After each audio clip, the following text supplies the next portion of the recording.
Hindi medium का topic start करते हैं। अब जो चीज़ें हैं वो कुछ ऐसी हैं जैसे पठार क्या है, पर्वत क्या है, महासागर, महाद्वीप, वो सब चीज़ें हैं। तो अभी तक जो हमने पढ़ा था ना वो सब कुछ पढ़ा था हमने महाद्वीप के बारे में, यानी धरती के बारे में, जिसे हम लोग फिजियोग्राफी भी बोलते हैं। ठीक है, स्थलाकृति विज्ञान, स्थल की बातें की थी हमने। अब जो हम पढ़ रहे हैं वो ओशियन के बारे में पढ़ रहे हैं। ये ज्योग्राफी का एक अलग पार्ट है। जिन लोगों का ज्योग्राफी ऑप्शनल होगा वो लोग ये टॉपिक्स पढ़ते हैं ओशियनोग्राफी में। और डी लाल करके हिंदी मीडियम की बुक आती है, आई थिंक, मतलब लाल एंड लाल करके कोई बुक आती है हिंदी मीडियम में, वो आप पढ़ सकते हैं ज्योग्राफी ऑप्शनल के लिए, जिन लोगों का ऑप्शनल होगा। ठीक है, महासागरीय, नितल, उच्चावच, इनकी बात हम लोग आज करेंगे, है ना। हिंदी मीडियम में कराया तो नहीं ना ये वाला टॉपिक मैंने? हाँ जी, बताएंगे एक बार। नहीं करवाया ना, ठीक है। हाँ, थोड़ा आप लोग भी ध्यान रखिएगा, है ना, हिंदी मीडियम इंग्लिश मीडियम में, कि क्या क्या टॉपिक करा दिए और क्या क्या रह गए हैं। मतलब क्या क्या रह गए वो तो मेरे ऊपर छोड़ देना, बस क्या क्या करा दिए ये देख रहना आप लोग कि क्या क्या चीज करा दिया गया है। अब देखो होता क्या है, महासागरीय नितल, नितल का मतलब था बॉटम, मतलब महासागर के बॉटम की बात कर रहे हैं हम लोग, महासागर के बॉटम की हम लोग बात कर रहे हैं। तो यहां पे देखिए, महासागरीय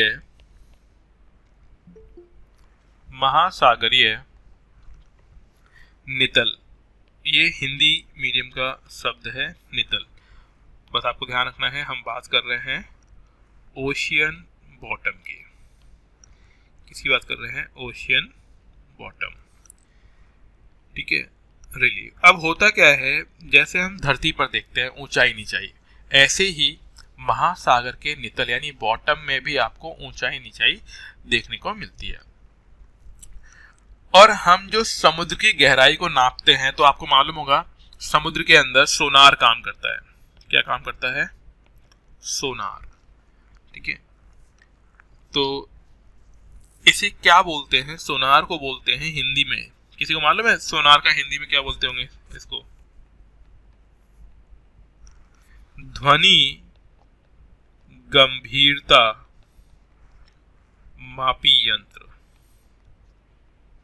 ध्वनि गंभीरता मापी यंत्र। इससे क्या करते हैं? इसके द्वारा समुद्र की गहराइयों को नापा जाता है। समुद्र की गहराइयों को मापा जाता है, ये आप लोग जानते भी होंगे। सोनार। अब होता क्या है, जब हमने गहराई नाप ली तो उसको हम लोग अध्ययन करने के लिए कर्व बनाएंगे। क्या बनाएंगे? वक्र बनाएंगे, यानी ग्राफ बनाते हैं। तो अध्ययन करने के लिए क्या बनाया जाएगा? ग्राफ। अब जब हमने उनका अध्ययन किया तो महासागरीय नितल को 4 मुख्य भागों में बांटा जाता है। वो कौन कौन से हैं? तो ये देखिए, महासागरीय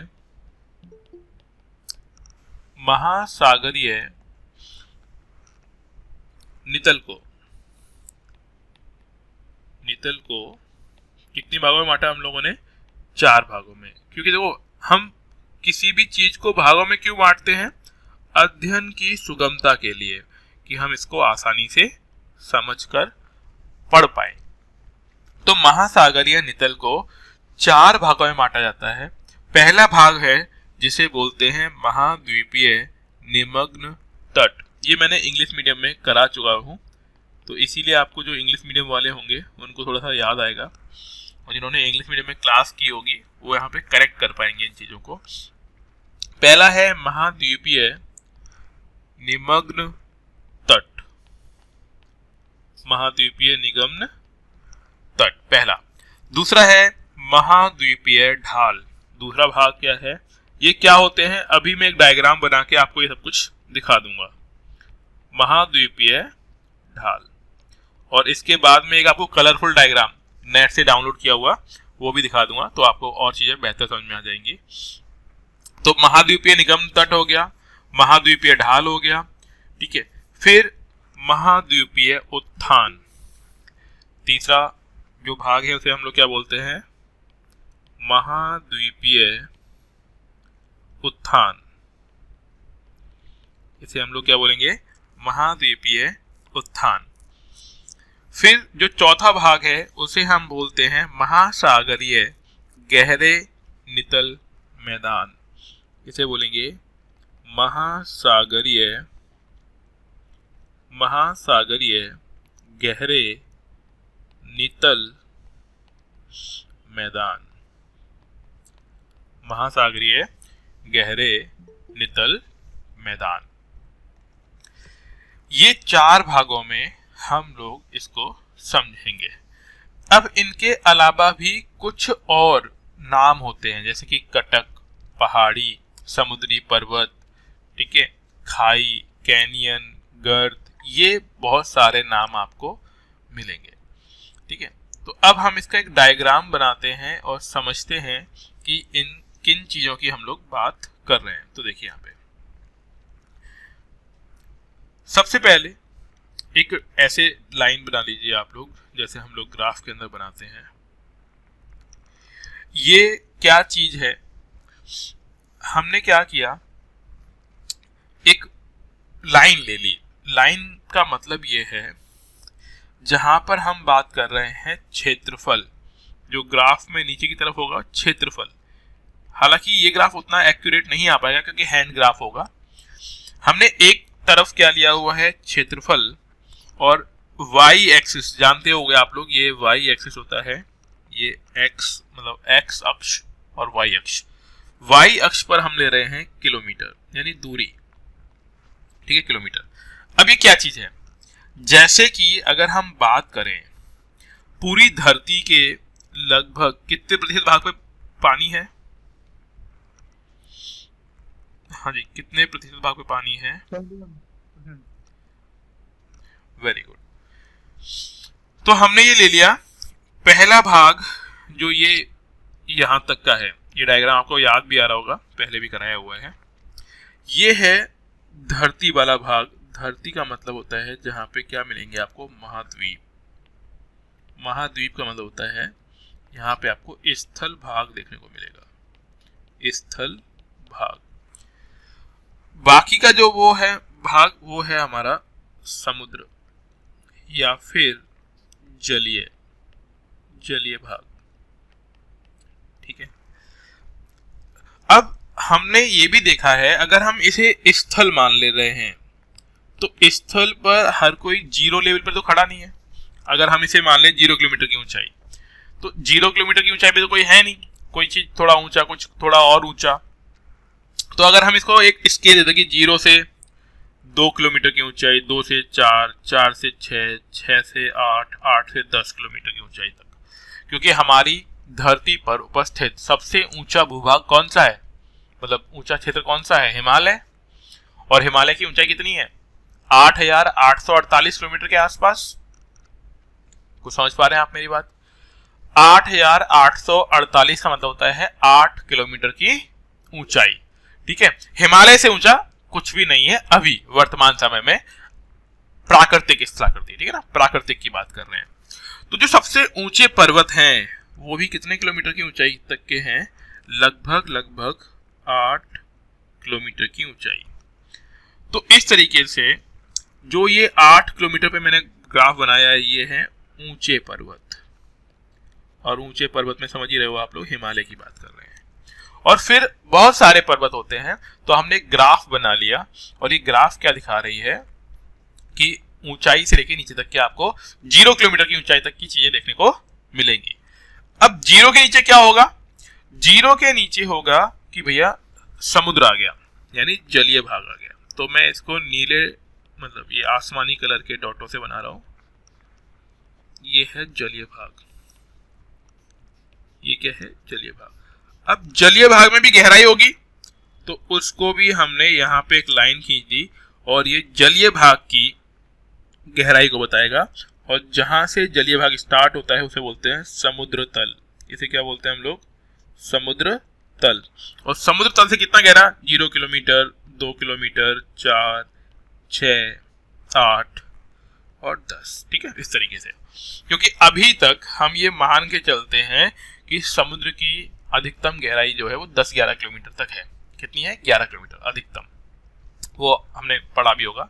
ठीक है, मैरियाना ट्रंच मतलब ट्रेंच की अधिकतम गहरा गड्ढा जो समुद्र के अंदर है वो कितना है? 11 किलोमीटर का है। तो ये एक चीज बन गई हमारे सामने। ठीक है, और ये जलीय भाग है। ठीक है, अब जलीय भाग में पहले भाग की हम बात करते हैं कि मान लीजिए ये जो भाग है कोना, जस्ट कोना जो पानी में डूब गया, ठीक है, इसे बोलते हैं महाद्वीपीय मग्न तट। क्या बोलेंगे इसको? महाद्वीपीय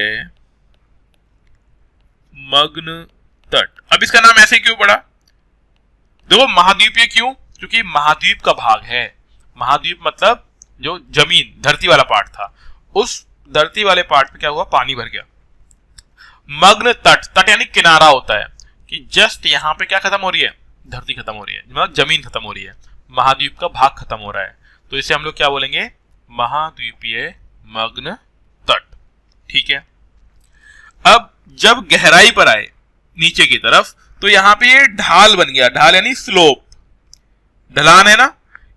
जहां पे ब्लैक बना रहा हूं वहां पे देखेगा आप लोग, दिख रहा है।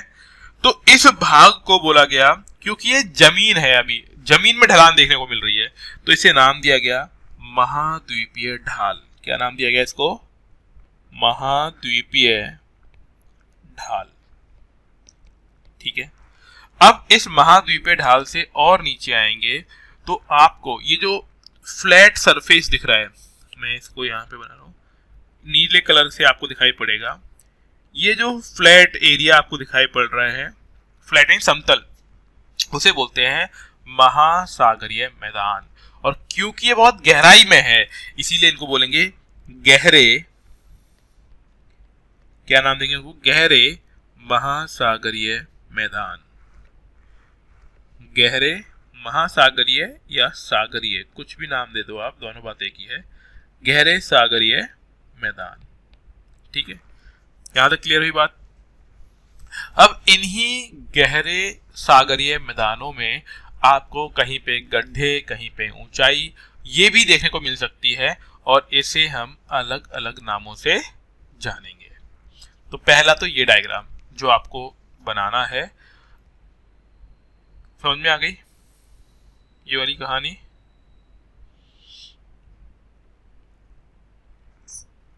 अब देखो, बना लिया आप लोगों ने? बना रहे हो कि नहीं? बनाना भी है साथ के साथ।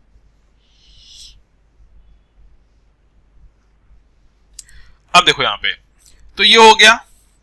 अब होगा ये कि महासागरीय जो तल की हम बात कर रहे हैं, जो महाद्वीपीय मग्न तट से लेकर की बिल्कुल गहराई वाला काम होगा, तो गहराई वाला जो गड्ढा होगा, उसे हम अलग अलग नामों से जानते हैं।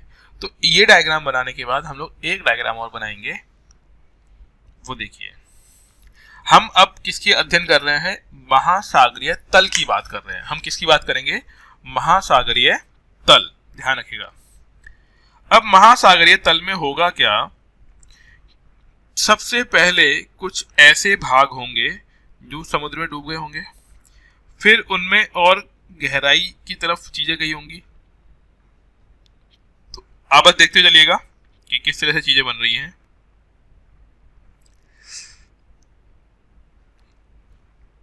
ये आपको डायग्राम जैसे मैं बना रहा हूं ऐसे ही ट्राई करना है बनाने का, और ध्यान भी रखिएगा कि किस तरीके से बनाया जा रहा है।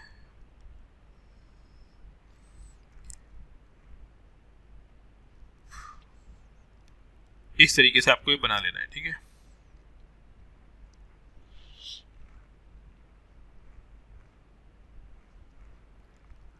मैं इसमें अभी नाम डालूंगा तो आपको बेहतर तरीके से समझ में आ जाएगी चीजें। सबसे पहले जो पहला हमने भाग बनाया है इसे बोलते हैं महाद्वीपीय मग्न तट, और बाकी मैं इसका नीचे का बना देता हूँ। ये पूरी की पूरी हम जो बात कर रहे हैं, ठीक है, ये है महासागरीय तल। नीचे नीचे क्या लिखना है आपको? महासागरीय तल और इसके उच्चावच, उच्चावच यानी ऊंचे नीचे क्षेत्र, तो महासागरीय तल एवं उच्चावच।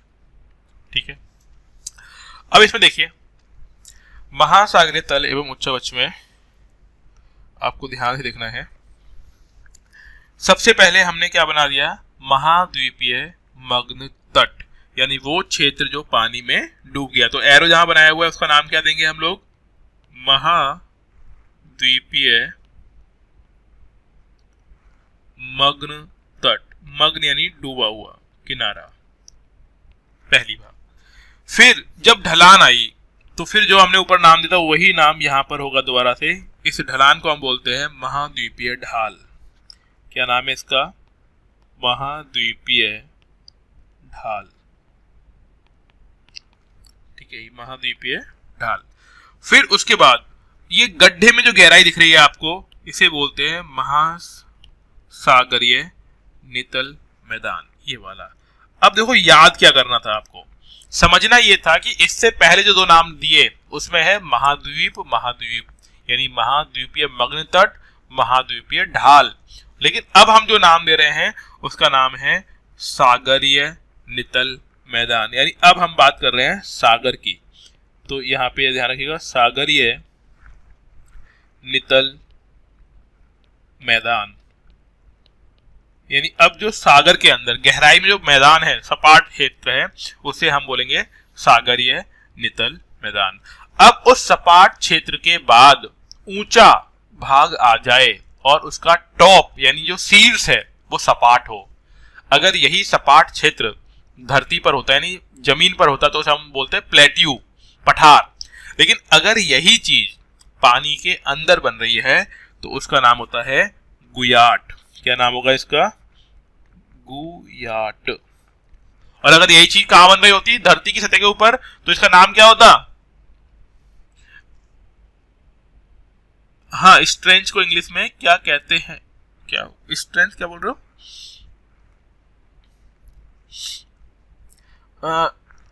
मतलब मैं समझा नहीं,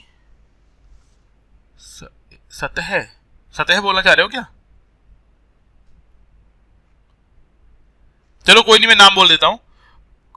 देखो, जो महाद्वीपीय ढाल बोला मैंने उसे बोलते हैं कॉन्टिनेंटल स्लोप। ठीक है, फिर मैंने बोला, ठीक है मैं बोल दे रहा हूं जो भी है, मैं आप बोल रहे हैं, मैं पूरा बोलता हूं। महाद्वीपीय मग्न तट को बोलते हैं कॉन्टिनेंटल शेल्फ, महाद्वीपीय ढाल को बोलते हैं कॉन्टिनेंटल स्लोप, सागरीय नितल मैदान जो है, ठीक है, इसे बोलते हैं एक तरीके से अबेसिल प्लेन। क्या बोलेंगे इसको, मैं इसका इंग्लिश लिख देता हूं। सागरीय नितल मैदान को बोलते हैं ABY अबेसिल प्लेन। ठीक है, ये इसका है हिंदी का इंग्लिश। ठीक है, गुयाट को जो अगला है गुयाट बोलते हैं। फिर जल मग्न कटक होता है उसे रिज बोलते हैं, RIDGE रिज। ठीक है, इस तरीके से है। बाकी कोई है, कोई दिक्कत नहीं है। ट्रेंच, ट्रेंच यानी होता है गड्ढा, खाई। ठीक है, अगर ट्रेंच पूछना चाह रहे हो आप, और अगर तभी कोई चीज रह रही है तो कोई नहीं, इंग्लिश वाले में कराया था हमने, है ना, इंग्लिश वाला वीडियो में दोबारा दिखा दूंगा आपको, मैं सेंड कर दूंगा, वहां पे ये वाला काम मतलब बताए हुए नाम सारे के सारे। तो अभी दोबारा ध्यान दीजिए, बैक अगेन टॉपिक पर आइए। ओशियन की गहराई में, डीप, अगर आपको फ्लैट अप लैंड मिल जाए, फ्लैट अप लैंड मतलब जो नितल मैदान था ना, प्लेन सरफेस, उससे अचानक ऊंचा मिला बट उसका टॉप क्या है, फ्लैट है, तो उसे क्या बोलेंगे, गुयाट। और अगर उसके बाद हमें थोड़ा ऐसा मिले जहां पे पीक बन रहा है थोड़ा बहुत, है ना, तो इसे नाम देंगे कटक। इसका नाम क्या हो जाएगा, कटक। इसका नाम है कटक। अगर ये पीक बहुत ऊंचा है तो इसे बोलेंगे, अगर ये पीक बहुत ऊंचा है तो इसे बोलेंगे ज्वालामुखी द्वीप, क्योंकि यहाँ पे ऐसा तभी बनेगा जब ज्वालामुखी की संभावना हो, तो इसे बोलेंगे ज्वालामुखी द्वीप। क्या नाम देंगे इसको, ज्वालामुखी द्वीप। और फिर अगर उसका अचानक से गहरा तिकोना गड्ढा मिल जाए तो इसे बोलते हैं गर्त। ये नीचे दिखा रखा है, ये क्या हो गया, गर्त। ठीक है, और गर्त के बाद ये महासागरीय कटक, कहीं पर ऐसा हो सकता है जहां पे कुछ दरारें पड़कर ज्वालामुखी घटना होने की संभावना बने। ठीक है, तो इसे बोलते हैं केंद्रीय भ्रंश। भ्रंश हमने पढ़ा था पहले भी, जहां पे हमने फॉल्ट की बात की थी, फॉल्ट, है ना। और इसी चीज को, इस किनारे को बोलते हैं मध्य महासागरीय कटक। मध्य महासागरीय कटक, ठीक है। और फिर ये समुद्र तल तो है ही, फिर ये अगेन क्या आ गई हमारी समुद्र तल, और ये सब कुछ आपको पानी में डूबा हुआ मिलेगा, ठीक है, अंदर। अगर आपको समझना है तो मैं इस तरीके से पानी बना देता हूं, ये सब कुछ पानी के अंदर होता है। क्लियर, बात समझ में आ गई? इसमें कोई डाउट है तो पूछिए। अगर आपको ये डायग्राम समझ में आ गया ढंग से, ठीक है, ये समुद्र तल है पूरा का पूरा, तो आप पूरी ओशियनोग्राफी बहुत आसानी से समझ जाएंगे। जिन लोगों को भी थोड़ी बहुत दिक्कत आ रही हो, अगर जो हिंदी मीडियम वाले हैं ना, तो बार बार इसको वीडियो देखिएगा, और जो इंग्लिश मीडियम वाले हैं तो इंग्लिश मीडियम में भी कराया था हमने, ठीक है। बस असली चीज तो यही है। अब इसकी थ्योरी लिखनी है, अब इसकी थ्योरी लिखनी है हमको। जो भी नाम हमने लिखे उसमें एक एक के बारे में कुछ कुछ बातें लिखनी है। तो अब दो बातें हैं कि क्या मैं सब कुछ लिखूं या फिर कुछ बोल दूं और आप नोट कर लेंगे। ऐसी संभावना है कि मैं बोलूं और आप लिख लोगे?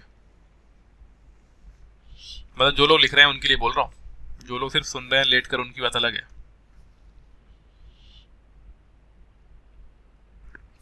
लिखवा ही दिया जाए? चलिए, चलो फिर अब थ्योरी वाला पार्ट है ना। देखो, समझने वाला चीज तो यही था जो मैंने इतने टाइम लेके समझाया आपको।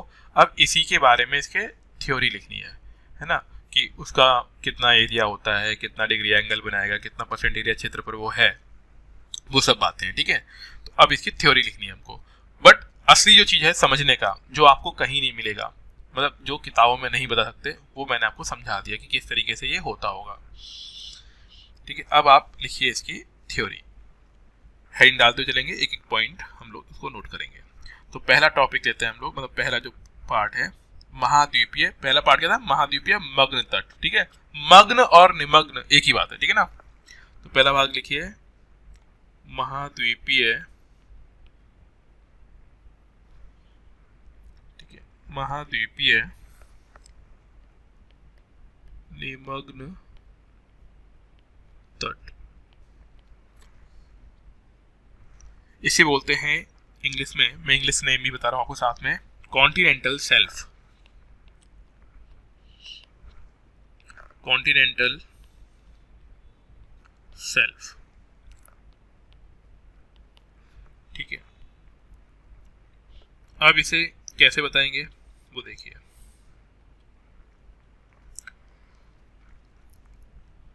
महाद्वीपीय मग्न तट क्या होता है? तट के समीप, तट यानी किनारे के, तट के समीप यानी पास में, जो तट के समीप उथले उथले महाद्वीपीय भाग को, महाद्वीपीय भाग को क्या कहेंगे? महाद्वीपीय निमग्न तट कहते हैं, ठीक है। तो मैं शॉर्ट में लेता हूं, कॉन्टिनेंटल शेल्फ कहते हैं, CS कहते हैं, ठीक है ना। मतलब आप लोग लिख लेना पूरा का पूरा, क्योंकि बार बार एक ही चीज रिपीट करेंगे तो उसमें थोड़ा सा वैसा होगा। तो CS यानी कॉन्टिनेंटल शेल्फ कहते हैं। तो तट के समीप, किनारे के पास उथला जो महाद्वीप का भाग होता है उसे क्या बोलते हैं? महाद्वीपीय निमग्न तट कहते हैं। अब होगा क्या, किनारे पर जब मिट्टी विट्टी होगी तो वो यहाँ पे आके क्या हो जाएगी? इकट्ठी हो जाएगी। तो यहाँ पर आपको जो मिलेंगे ना, मिट्टी कंकड़ का निक्षेप मिलेगा। तो इससे बोलते हैं कि यहाँ पर आपको स्थलीय निक्षेप मिलेंगे। क्या मिलेंगे? स्थलीय निक्षेप यहाँ मिलेंगे, यहाँ मिलेंगे, ठीक है। स्थलीय निक्षेप यहाँ मिलेंगे। अब जब थोड़ा सा आगे बढ़ोगे, या फिर हम यहाँ पे बोलते हैं कि भाई कितना गहरा, गहरे को नापते हैं ढाल से, और ढाल होता है डिग्री में, कितने डिग्री की गहराई। तो यहाँ पर जो ढाल आपको मिलेगा ये आपको याद रखना है कि महाद्वीपीय निगम्न तट का जो ढाल होता है वो 1 डिग्री से 3 डिग्री के बीच में होता है। 1 डिग्री से 3 डिग्री के बीच में। और अगर हम इसकी बात करें कि गहराई कितनी होगी, इसकी कितना गहरा वाला भाग होगा, तो गहराई लगभग 150 से लेकर 200 मीटर की गहराई तक होगा।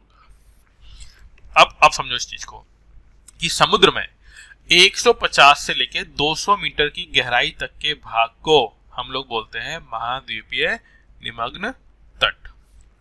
अब ये अलग अलग महाद्वीप मतलब महासागरों में इसकी लंबाई चौड़ाई अलग अलग हो सकती है, लेकिन अगर हम एक बात करें ऑन एन एवरेज, ठीक है, तो ऑन एन एवरेज इसकी जो चौड़ाई है, ठीक है, मतलब कितनी दूरी तक ये फैला हुआ होगा, तो ऑन एन एवरेज इसकी चौड़ाई है वो होती है लगभग 50 किलोमीटर से लेके 70 किलोमीटर के बीच में। कितने एरिया में फैला होगा? लगभग 50 किलोमीटर से लेके 70 किलोमीटर तक के भाग पर फैला हुआ भाग मतलब क्षेत्र क्या कहलाएगा? महाद्वीपीय निगम्न तट। और क्योंकि यहाँ पर गहराई ज्यादा नहीं है तो यहाँ पर क्या होगा? मत्स्य पालन होगा। क्या हो जाएगा? मछलियां पालेंगे ये लोग, है ना, आराम से पकड़ भी सकते हैं, तो इसे बोलते हैं मत्स्यन क्षेत्र। यहाँ पे क्या मिलेंगे? मत्स्यन क्षेत्र। अब आप सोच के देखो, ऐसे नाव लेके इंसान गया, ठीक है, मैं जो आप बोलना चाह रहे हैं वो समझ नहीं पा रहा हूँ, है ना, मतलब जो भी आप लिख रहे हैं, बट कोई नहीं, डील कर लेंगे। क्लास के बाद 2 मिनट रुक जाना, जो भी आपके डाउट हो पूछ लेना, है ना। अभी लिख के रख लो, आपकी ये पूछना है, एक साथ बता दूंगा मैं, है ना, जो भी पूछ रहे हैं। मत्स्यन क्षेत्र का मतलब होता है, जैसे आप सोचो कि एक नाव, मछली पकड़ने वाला इंसान नाव लेके जाएगा तो कितना अंदर जा सकता है समुद्र में? 50 किलोमीटर, 70 किलोमीटर, क्योंकि इतना दूर पहुंचने में 2-3 घंटे लग जाएंगे, तो दिन भर में इतनी दूरी ही कवर कर पाता है वो। तो ध्यान ही रखिएगा, जो मत्स्यन होता है वो कौन से भाग में होगा? तो हमें ध्यान रखना है महाद्वीपीय निगम्न तट वाले क्षेत्र में क्या होती है? मत्स्यन यानी मछली पालन होता है। और इसी एरिया में आपको क्या मिलेगा? इकोनॉमिक वैल्यू में और क्या मिलेगा? रेत। रेत को बोलते हैं बालू। बालू एवं बजरी। अगर आप लोग कभी देखने गए होंगे समुद्र तो वहां पे आपने देखा होगा रेत बहुत होता है, तो बालू बजरी। और हमारे लिए काम आता है बालू बजरी, किस में काम आता है? कंस्ट्रक्शन एक्टिविटीज के अंदर, ठीक है। तो बालू और बजरी दोनों ही क्या है? काम की चीजें हैं, है ना, घर बनाने में और बिल्डिंग्स, डैम्स, उन सब के अंदर काम आएगा। इसके अलावा इन्हीं क्षेत्रों में आपको पेट्रोलियम व गैसेस मिल सकती हैं, ठीक है। तो पेट्रोलियम एवं गैस इस क्षेत्र में मिलेंगे आपको, यहां मिलते हैं। देखो, यहां मिलते हैं का मतलब नहीं कि सिर्फ यही मिलेंगे, मतलब कहने वाली बात यह कि अधिकतर 90% अगर मिल रहा है पेट्रोल और गैस तो वो यहां मिलेगा, है ना। ऐसे में सोच लेना कि और कहीं मिलेगा ही नहीं, मिल सकता है भाई, और भी जगह मिल सकता है, बट अधिकतम यहाँ पे ही मिलेगा, ठीक है। बात समझ में आ गई? तो इतनी बातें हैं जो आपको आनी चाहिए किसके बारे में? महाद्वीपीय निगम्न तट के बारे में। बाकी आप कोई बुक फॉलो कर सकते हो, उस बुक में भी जो जो दिया गया हो वो आप इसमें लिख सकते हैं, ठीक है। मैंने शॉर्ट में आपको इतना समझा दिया, इन्हीं को आप फ्रेम करके अगर आप लिख पाए मेंस में तो आपके लिए सफिशिएंट होगा। दूसरा है महाद्वीपीय ढाल, सेकंड है महाद्वीपीय ढाल, ठीक है। स्लोप की बात हो रही है, जहां पे थोड़ी ढलान ज्यादा होती है। कितनी ज्यादा होती है? पहले तो इसका नाम लिख लेते हैं कि इंग्लिश में क्या बोलते हैं इसको बोलते हैं कॉन्टिनेंटल स्लोप। कॉन्टिनेंटल स्लोप,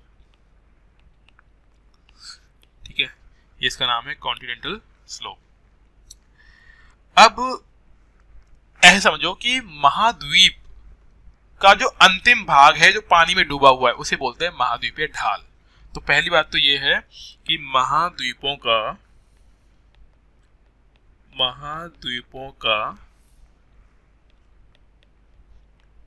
जल में डूबा हुआ,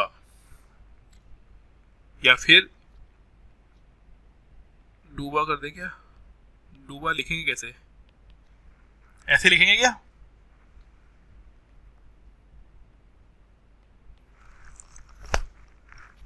हाँ जी, ये सर ठीक कहा आपने। जल में डूबा हुआ अंतिम भाग। ठीक है, मतलब इसके बाद आपको अगर नाम देना है तो उसका हम नाम महाद्वीप नहीं देंगे, इसके बाद नाम देंगे महासागरीय। तो महाद्वीपों का जल में डूबा हुआ अंतिम भाग जो होता है ना, उसे बोलते हैं महाद्वीपीय ढाल। और ढाल है, ढलान है, तो ढलान है तो डिग्री कितने कितने डिग्री का कोण बना रहा होगा, यहाँ पे जो ढाल होगा वो ढाल लगभग 2 डिग्री से 5 डिग्री के बीच में होगा। ठीक है, ये ढलान होगा।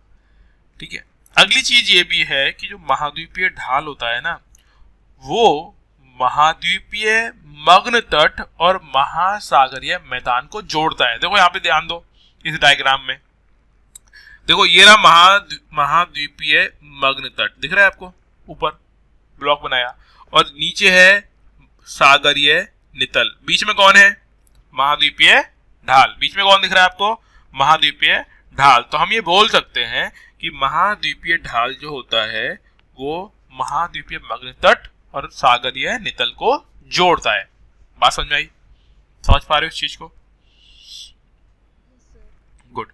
तो अब देखिए इसमें लिख लो, नेक्स्ट चीज के बारे में लिख लीजिए कि महाद्वीपीय ढाल, अब वो नहीं लिख रहा हूं मैं ये लिखूंगा आगे कि महाद्वीपीय मग्न तट, महाद्वीपीय मग्न तट एवं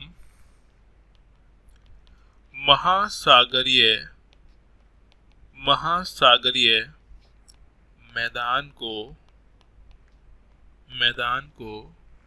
जोड़ता है। अब इसमें ये मत पूछना कि कौन जोड़ता है, यही जोड़ता है जिसके बारे में बात हो रही है, महाद्वीपीय ढाल इन दोनों को जोड़ेगा। तो अब इसकी कुछ गहराई भी होगी कि भाई कहां तक वाले भाग को हम लोग महाद्वीपीय ढाल मान रहे होंगे। हम लगभग 200 से लेकर 2000 मीटर की गहराई तक वाले भाग को क्या मान रहे होंगे, महाद्वीपीय ढाल मान रहे होंगे। और ये एवरेज है, कहीं कहीं पर ये 3000 3500 से ऊपर भी हो सकता है। ठीक है, और ये कुल सागरीय क्षेत्रफल का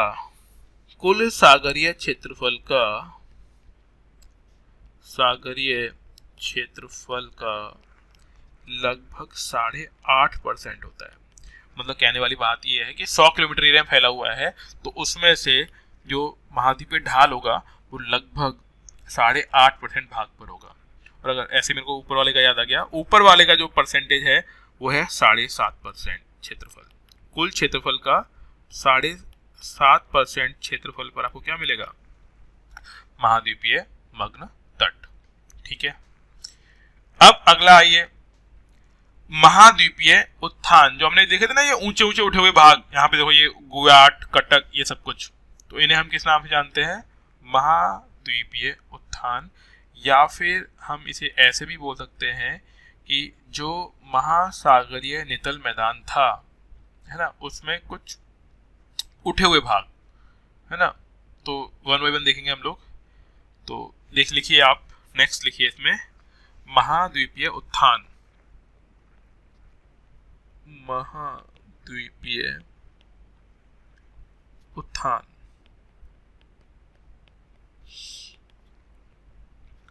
महाद्वीपीय उत्थान का मतलब होता है कॉन्टिनेंटल राइज। महाद्वीपीय उत्थान का मतलब क्या होगा, इंग्लिश के अंदर कॉन्टिनेंटल। अच्छा, आप लोगों को समझ में तो आ रहा है ना?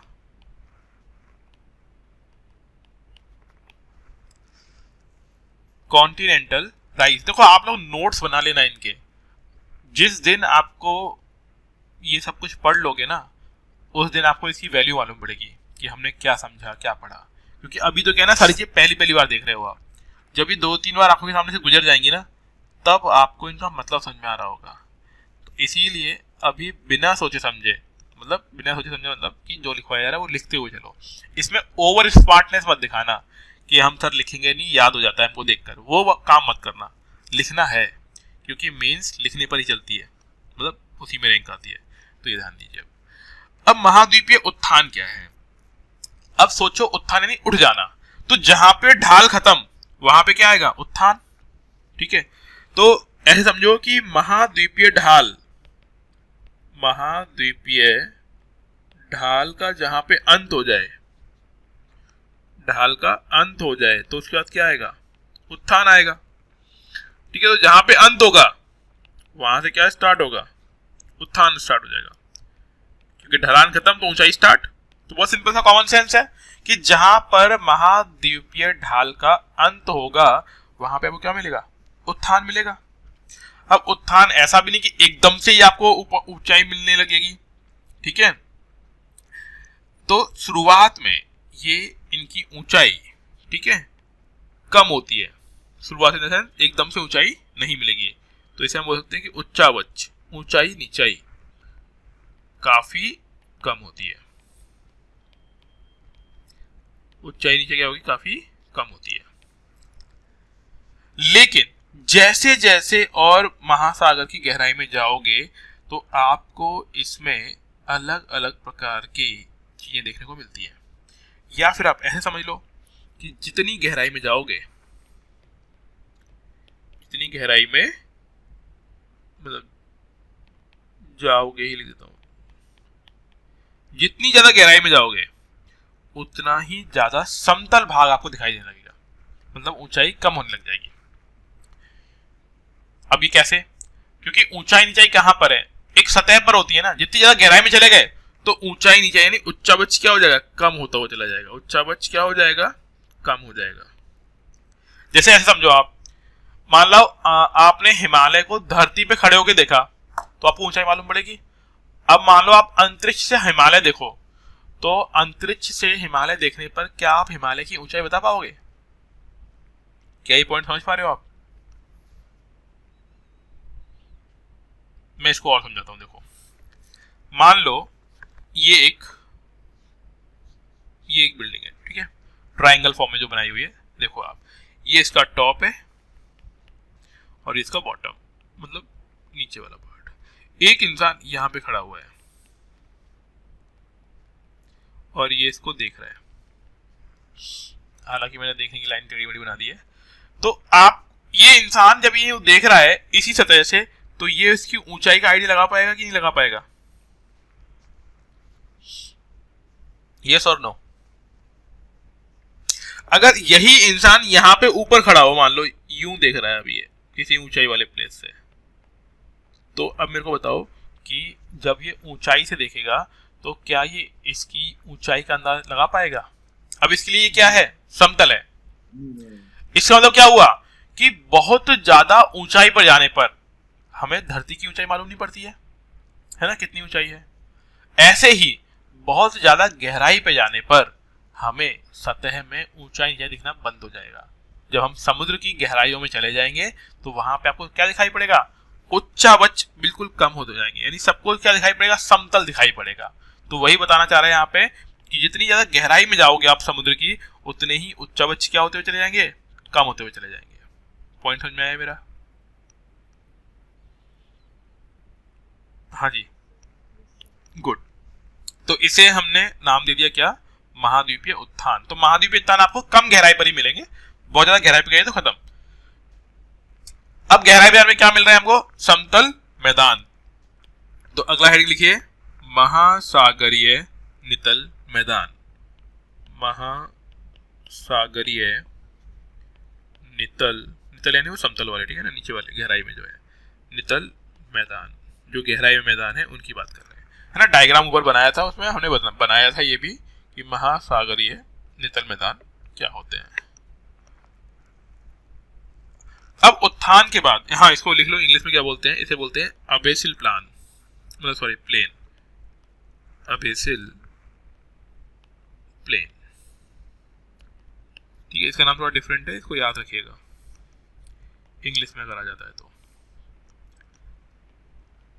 तो ये हो गया महासागरीय नितल मैदान।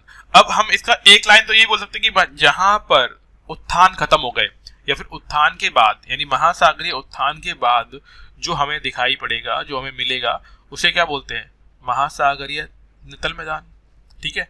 अब ये कितनी गहराई पर मिल सकते हैं, लगभग जहां पे हमने खत्म किया उसको लगभग 3500 पे खत्म किया था, तो ऐसे मान लो कि ऑन एन एवरेज 3000 से लेके 6000 मीटर की गहराई के आसपास मीटर की गहराई। यहां पे वो क्या मिलेगा, महासागरीय नितल मैदान। और महासागरीय भाग जो है वो कुल मतलब नितल मैदान जो है कुल महासागर के 40% भाग पर फैला हुआ है। 40% भाग पर क्या मिलेगा आपको, फैला हुआ है क्या, महासागरीय नितल मैदान। तो मैं इंग्लिश में लिखता हूं, अबेसिल प्लेन आपको यहाँ पे देखने को मिलेगा 40% भाग पर।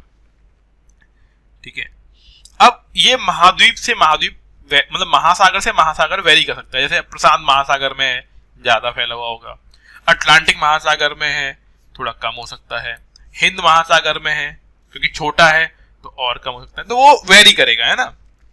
तो ऐसे नहीं समझना है कि सभी में कॉमन है, बट ये ध्यान रखो कि ये अलग अलग महासागरों में अलग अलग तरीके से आपको देखने को मिलेगा। ठीक है, अब सोचो कि जब इसकी गहराई इतनी ज्यादा है तो इसमें मतलब मिट्टी विट्टी भी जमा होती होगी क्योंकि प्लेन मैदान बहुत सारा है। ठीक है, और इन्हीं जगहों पर आपको सबसे ज्यादा जीवों के अवशेष मिलेंगे क्योंकि अंत में कहाँ पहुंचेगा, गहराई में पहुंचेगा, सब कुछ बह बहा के, है ना, पानी से मिट्टी से जो भी बह के पहुंचेगा वो समुद्र की गहराई में जाएगा। तो यहाँ पर आपको जीवों के अवशेष मिलेंगे। ठीक है, तो यहाँ पे क्या मिलेंगे आपको, अस्थि पंजर बोलते हैं कई बार उनके। ठीक है, तो अवसाद भी मिलेगा, ये अवसाद मतलब वो मिट्टी, वह समुद्री जीवों के अवशेष को बोल सकते हैं अस्थि पंजर, है ना। किसी की एक आध दो हड्डी बच गई है, वो सब कुछ अस्थि पंजर आपको यहाँ पे मिलेंगे। तो ये पूछता है कि अस्थि पंजर कहाँ मिलेंगे, तो आप बोल देना अबेसिल प्लेन में मिलते हैं। ठीक है, अब इन्हीं समुद्री मैदानों में, क्योंकि मैदान है बिल्कुल, अब इन्हीं समुद्री मैदानों में कहीं कहीं आपको कटक मिल जाएगा, जो हमने ऊपर बात की थोड़ी सी ऊंचाई वाला भाग। इन्हीं में अगर प्लेटें आपस में टकरा गई तो ज्वालामुखी पर्वत बन जाएगा। वहां पे हमने बनाया भी था, आपको ध्यान होगा, ज्वालामुखी पर्वत। इन्हीं में कहीं पर जो हमने देखा था गयोट, ठीक है, गयोट मिल सकता है, गड्ढे हुए तो गर्त मिल सकता है, खाई मिल सकती है और भ्रंश। ये सब कुछ आपको कहाँ देखने को मिलेगा, महासागरीय नितल में। ठीक है, यहां तक कोई दिक्कत। अब इसके बाद कुछ नेम है, कुछ नाम है, वो मैं आपको लिख देता हूं, उनकी हम पूरी कहानी नहीं लिखेंगे। तो एक नाम है, अगला जो हमें अगली हेडिंग डालनी है, जलमग्न कटक। जलमग्न कटक इसे बोलते हैं ओशियनिक रिज। क्या बोलेंगे इसको, ओशियनिक रिज, ओशियनिक रिज। अब ओशियनिक रिज में क्या होता है कि समुद्र की गहराई में आपको कोई पहाड़ मिल जाए तो उसे बोलते हैं कटक। ठीक है, क्या बोलेंगे इनको, लंबी पर्वत श्रेणियां, लंबी पर्वत श्रेणियां। बट ये कहां पे मिलेंगी आपको, महासागर के अंदर। ठीक है, लंबी पर्वत श्रेणियां कहां में, महासागरीय नितल में, महासागरीय नितल में। बात समझ में आई, पानी के अंदर अगर आपको मिल जाए बहुत सारी पहाड़ियां तो उसे हम लोग क्या बोल देंगे, जलमग्न कटक। और ये बहुत सारे हो सकते हैं ना, बहुत, और ये कहीं भी मिल सकते हैं, है ना, महासागर के अंदर। और ये बन कैसे रहे होंगे, याद करना, ये प्लेटों के संचलन से बनते हैं, प्लेटों के संचलन से। संचलन का मतलब समझ रहे हो ना, प्लेटें एक दूसरे के पास आ रही हैं, दूर जा रही हैं, तो उससे इनका निर्माण हो रहा होता है। अब ये जब बहुत ऊंचे बनाएंगे ना तो समुद्र से बाहर निकलेंगे, लेकिन समुद्री गहराई अपने आप में हमने देख ही ली। लगभग 6000 मीटर 7000 मीटर है, तो तब तक तो वो समुद्र के अंदर ही रहते हैं। जब उनकी लंबाई बहुत ज्यादा बढ़ जाती है तब वो ऊपर समुद्र की सतह से बाहर हमें देखने को मिलते हैं। जितना भी आप देखते हो मैग्मा वगैरह, ज्वालामुखी वगैरह, वो समुद्र के अंदर होता है तो वो बनता रहता है और उससे क्या बनेंगे, जलमग्न कटक बन जाएंगे। क्लियर है? अब इन्हीं कटक में जो छोटी मोटी पहाड़ियां बनेंगी उन्हें बोलते हैं नितल पहाड़ियां। नितल पहाड़ियां मतलब समुद्र की सतह पर मिलने वाले छोटे मोटे पहाड़। जब भी मैं छोटे मोटे बोल रहा हूँ तो इसका मतलब ये मत समझना ना छोटा मोटा टीला है, मतलब बड़ा तो है बट धरती की तुलना में छोटा है। तो नितल पहाड़ियां, इसे इंग्लिश में बोलते हैं अबेसिल हिल्स। अबेसिल हिल्स ये महासागरीय नितल में मिलने वाली हजारों पहाड़ियां, छोटे मोटे पहाड़, उन्हें बोल रहे होते हैं अबेसिल पहाड़ियां। तो एक तो ये महासागरीय नितल में मिलेंगी और ये संख्या में हजारों हो सकती है, हजारों हो सकती है। ठीक है, इन्हीं का नाम क्या दिया था हमने, समुद्री पर्वत, समुद्री पर्वत या फिर गुयार्ड, जो मैंने समझाया था आपको कि पठार की तरह होता है अगर ये बाहर निकल आता। ठीक है, अब ये किसको हम डिफाइन करेंगे, जिनकी भी ऊंचाई समुद्र तल के अंदर 1000 मीटर के आसपास है। ठीक है, तो समुद्री पर्वत यानी 1000 मीटर की ऊंचाई के आसपास जो भी क्षेत्र मिलेगा उसे हम समुद्री पर्वत बोल देंगे।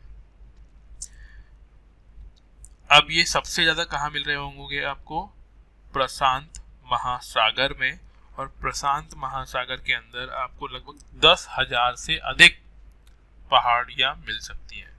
सबसे अधिक प्रशांत महासागर में। और क्यों, वो समझ ही गए होंगे आप, क्योंकि हमने पढ़ा रिंग ऑफ फायर, याद करो आप, रिंग ऑफ फायर ध्यान है, ज्वालामुखी बताया था आपको कि प्रशांत महासागर में अब जहां पे ज्वालामुखी फूट रहे हैं तो पानी के अंदर क्या बन रही होंगी, पहाड़ियां बन रही होंगी। तो सबसे अधिक कहां मिलेंगे आपको, प्रशांत महासागर में। कितने, 10,000 से अधिक पहाड़ियां आपको मिल सकती है। कारण वह सामान्य है कि सबसे ज्यादा ज्वालामुखी क्रिया यहाँ पे हो रही है, तो यह ज्वालामुखी से पहले क्या बनता है, पहाड़ बनता है, फिर वो फूटता है। इसीलिए आपको सबसे ज्यादा कहां देखने को मिलेंगी, ये प्रशांत महासागर में। ठीक है, अब नितल पहाड़ियां बन गई। अगर पहाड़ बन रहे तो गड्ढे ही बन रहे होंगे प्रशांत, मतलब किसी भी समुद्र तल में। समुद्र तल में अगर पहाड़ियां बन रही हैं तो क्या बन रहे होंगे, गड्ढे भी बन रहे होंगे। तो उन्हें बोलते हैं जलमग्न खाइयां या फिर गड्ढे। गड्ढे मतलब गर्त, क्या नाम देंगे इसको, खाइयां या गर्त। और ध्यान रखना कहां बन रहे हैं ये, पानी के अंदर, तो इनका नाम क्या देंगे, सबमरीन, इंग्लिश के अंदर submarine trenches and deeps. Deeps यानी गहरे गड्ढे, क्योंकि अगर ऊंचे ऊंचे पहाड़ बन रहे तो कहीं ना कहीं गड्ढे ही बन रहे होंगे। ठीक है, अब ये कितने गहरे गड्ढों को गड्ढा मानेंगे, तो समुद्र की सतह जो बिल्कुल पैदा है समुद्र का, उससे अगर 5000 मीटर से अधिक गहरे हों गड्ढे, अधिक गहरे गड्ढे हों, तो उसे हम लोग किस नाम से जान रहे होंगे, गहरे गड्ढे अगर हैं तो उसे हम क्या बोलेंगे, गर्त बोलेंगे। क्या बोल देंगे उसको, महासागरीय गर्त। अब सोचो कहां बनेंगे ये सब कुछ सबसे ज्यादा, भैया जहां पे पर्वत बन रहा है वहां पे गड्ढा भी बनेगा, क्योंकि कहीं से मटेरियल जाएगा और कहीं मटेरियल इकट्ठा होगा। तो इसीलिए ध्यान रखना कि महासागरीय गर्त भी सबसे ज्यादा कहां बनेंगे, प्रशांत महासागर में। महासागरीय गर्त सबसे ज्यादा कहां, प्रशांत महासागर में। जहां पे गड्ढे सबसे ज्यादा वहीं पे पर्वत भी सबसे ज्यादा, प्रशांत महासागर के अंदर। ठीक है, फिर और ये बन कैसा रहा है, वही प्लेटें आई एक दूसरे के पास आई, दूर गई, वो सब कुछ है ना। अब इसी में सबसे गहरा गड्ढा मैरियाना ट्रेंच, क्या नाम है इसका, सबसे गहरा,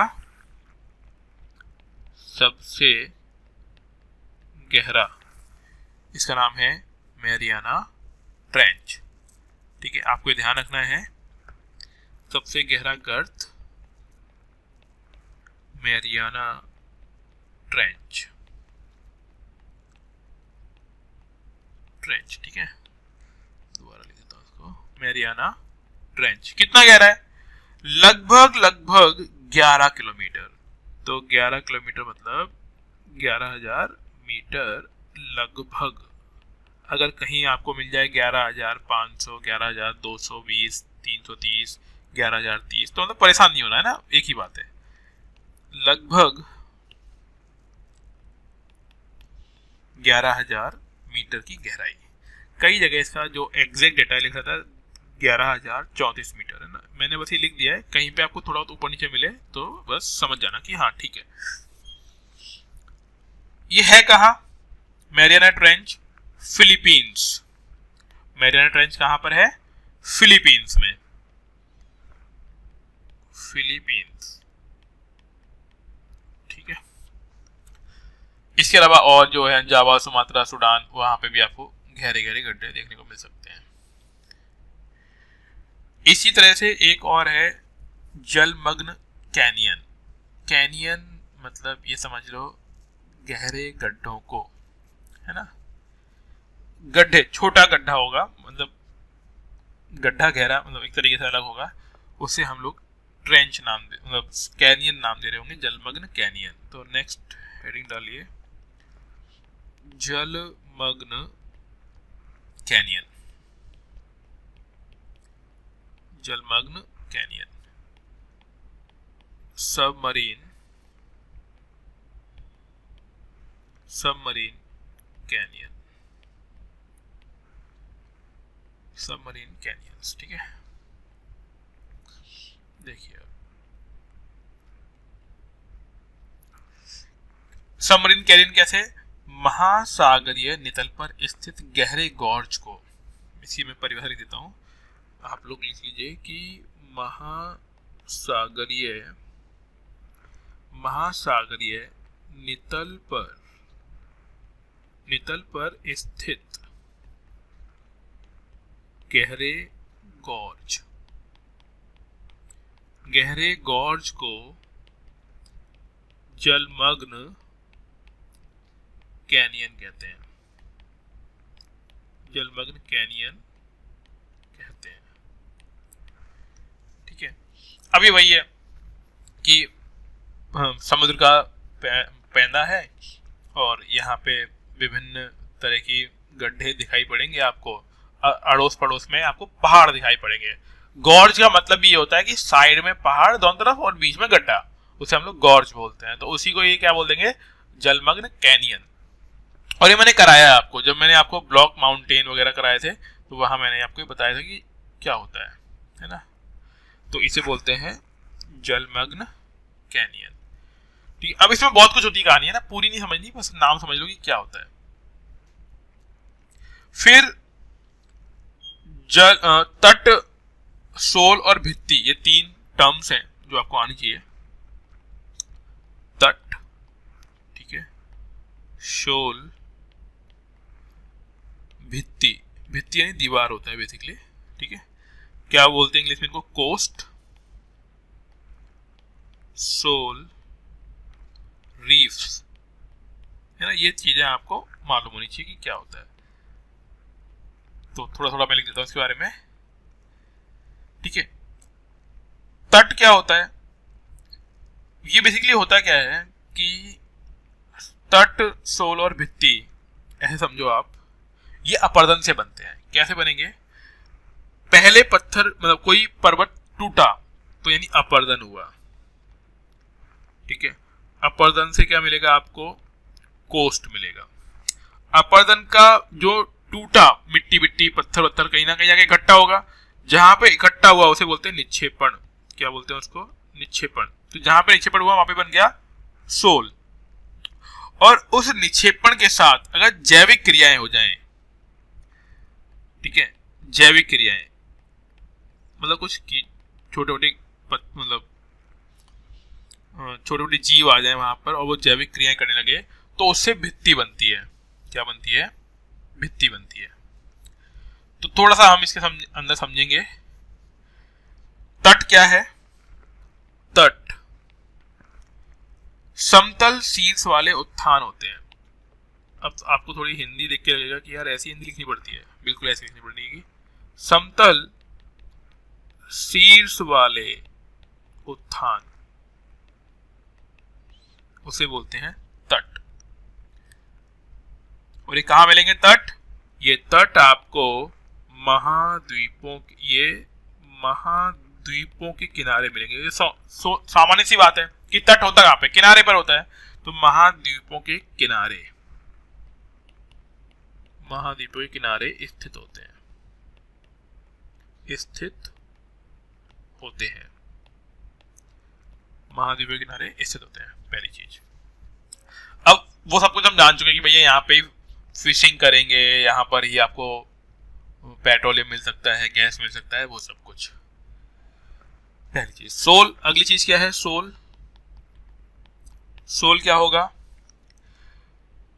जलमग्न जो उत्थान है उससे अलग हुआ भाग, उसे हम लोग क्या बोलते हैं? सोल। तो मैं इसको बिल्कुल हिंदी वाली भाषा में लिखता हूं। जलमग्न उत्थान का, जलमग्न उत्थान का अलग हुआ भाग, अलग हुआ भाग क्या कहलाएगा आपका? सोल कहलाएगा। यहां जल की गहराई कम होगी, यहां जल की गहराई कम होगी, है ना, कम गहरा जल होगा यहाँ पे, तो उसे हम लोग क्या बोल देंगे? सोल। ठीक है। अब यहाँ पे क्या मिल जाएगा आपको? छोटी मोटी झील तरह की चीजें बन जाएगी। यहाँ पे नाव वगैरह चलाओ, है ना, वहां पे घूमो, स्विमिंग वगैरह करो, वो सब कुछ। फिर आता है भित्ति। भित्ति मतलब दीवार। जो चीजें इकट्ठी हुई, तो जैसे कोरल रीफ बनाते हैं, यानी जो छोटे मोटे कीड़े वगैरह होते हैं, जैसे फाइटोप्लैंक्टन्स हैं, ठीक है, प्रवाल हैं, कोरल्स हैं, तो जैविक निक्षेपण, जीव क्या होते हैं? अपनी बॉडी से कैल्शियम छोड़ते हैं, जैविक निक्षेपों से बनती है,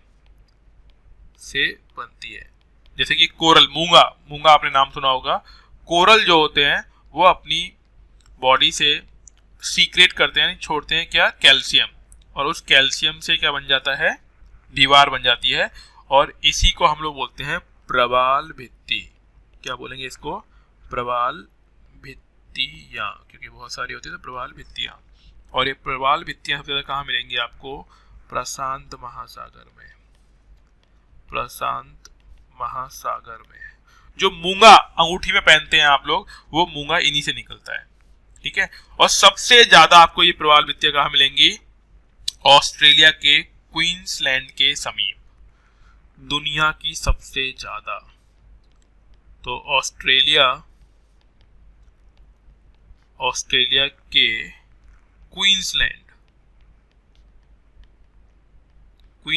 में, ठीक है, क्वींसलैंड के समीप दुनिया में सबसे ज्यादा प्रवाल भित्ति कोरल मिलेंगे आपको। और इसी को एक नाम देते हैं ग्रेट बैरियर रीफ। क्या नाम देंगे? इसे नाम देता है ग्रेट बैरियर रीफ। बैरियर यानी रुकावट, बैरियर रीफ, ये इसका ऑस्ट्रेलिया क्वींसलैंड के समीप इनका ये नाम है। अब जैसे समुद्र का जलस्तर बढ़ेगा तो ये ऊपर भी जा सकते हैं, नीचे जाएगा तो ये नीचे भी जा सकते हैं, क्योंकि इनको पानी में डूबे रहना है। ऐसा नहीं कि पानी के बाहर निकल आएंगे, ये लगातार पानी के अंदर ही रहते हैं। ठीक है, इतना समझ में आ गया? यहां तक कोई दिक्कत? अगला है, जैसे हमारे कुछ महासागर हैं, तो उनमें से हमें एक का अध्ययन करना है, करना सभी का है। पहली जो हेडिंग है वो है प्रशांत महासागर। प्रशांत महासागर का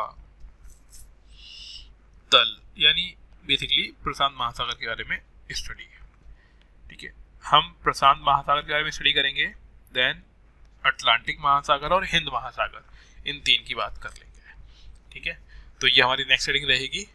अभी तक जो पढ़ाया उसमें कोई डाउट है तो वो पूछ लीजिए, इस टॉपिक से हम अगली क्लास में स्टार्ट करेंगे। समझ में आया? बोर तो नहीं हो रहे आप लोग? हाँ जी, समझ में आ गया। ओके ठीक है, ओके फाइन। कोई डाउट है तो वो पूछ लीजिए, बाकी इसके आगे हिंदी में हम अगली क्लास में स्टार्ट करते हैं। सर ब्लैक स्मोकर्स क्या होता है? ब्लैक स्मोकर्स आप बताएं क्या होता है? जी सर। आपने कहाँ सुन लिया? मैंने तो पढ़ाया नहीं। सर एक पढ़े लेकिन उसको समझ नहीं आया, इसी टॉपिक से रिलेटेड है तो सर। कहाँ पढ़ा आपने ये तो बताओ। सर बुक में पढ़े। हाँ, कौन से में? सर ज्योग्राफी माजिद हुसैन लिखी हुई है। ज्योग्राफी माजिद हुसैन में, बिल्कुल। अब देखो, आपने बोला ब्लैक स्मोकर्स, इसका मतलब क्या होता है कि वो क्षेत्र जहां से काला धुआं निकल रहा हो। बात समझ में आई? और ये कहाँ मिल सकते हैं? आपको ये मिलेंगे मिड ओशियनिक रिज में। रिज मतलब वो अभी जो हमने बताया रिज, उस जगह पर। क्यों, कैसे? क्योंकि यहाँ पे क्या हो रहा होगा, टेक्टोनिक एक्टिविटी हो रही होगी। टेक्टोनिक एक्टिविटी मतलब ज्वालामुखी फूटने वाला होगा। तो ऐसे समझो आप कि ये पैसिफिक ओशियन और अटलांटिक ओशियन में वो एरिया है जहां पे प्लेटें आपस में टकरा रही हैं, और टकराने से क्या बन रहा है, ज्वालामुखी। और उससे पहले क्या निकल रहा है, ब्लैक स्मोक। तो जो लगातार धुआं छोड़ते रहते हैं, फूटा नहीं है, ज्वालामुखी नहीं फूटा, सिर्फ धुआं छोड़ रहे हैं, तो उसे अपन लोग क्या बोल देंगे, ब्लैक स्मोकर्स। क्लियर? जी। ओके, और कुछ, और कोई डाउट किसी का?